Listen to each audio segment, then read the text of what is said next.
বাতাসে আমার খুব খিদা পাইছে, স্কুল থেকে দৌড়ে এলাম। 22 টাকা হয়ে গেল মানে? এই, কি তোমার শাশি কইছে না খাবার না করছি না, তারপর খাইতেছো কারণ কি?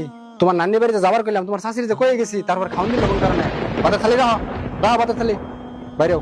এই মুহূর্তে তুমি তোমার নানা ঘরে যাবা, তোর মামা ঘরে কবে না খাওয়াবার লেগে। আমার বাইর বই বিয়া তুমি খাওন ধ্বংস করতেছ, বালাইতে পাও খাওয়াই খাওয়াই আমার অন্য ধ্বংস করতেছ। খাওয়াই আমার লাভ আছে? 10 বছর আগে তোমার বাড়ি খেতে গেছে, কামলা ঠিক আছে আমার বাড়ি। আমি কি তাদের সব কিছু খেলাই? আমার বাপ নাই দিকে তোদের কাছে থাকতে আর দেখতেছি না।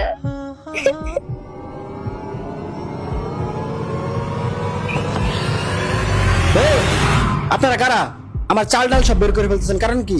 এগুলো তো আপনার না। আমার না মানে? আপনি জানেন এগুলো আমি কত কষ্ট করে ফসল ফলাইছি? আমার চাল ডাল ধান নিয়ে চলে যাচ্ছেন, এখন বলছেন এগুলো আমার না। হ্যাঁ, আপনি ঠিকই বলেছেন, এগুলো আপনি অনেক কষ্ট করে ফসল ফলিয়ে তারপর বাড়িতে এনে জমিয়ে রাখছেন, কিন্তু এগুলো তো আপনার না। এগুলো তো হচ্ছে আপনার বাতিজার রিজিক, আপনি যারা তারাই দিচ্ছেন। আপনার এখানে আত্মীয় স্বজন আসতো, আপনার বাতিজা খাইতো, এর জন্য আল্লাহ তাআলা আপনার রিজিক বাড়িয়ে দিয়েছিল। এর জন্য আপনার জমিতে ভালো ফসল হইতো, তাই তারা যেখানে খাবে সেখানে এই রিজিক গুলো চলে যাচ্ছে। এটা আমি কি স্বপ্ন দেখলাম?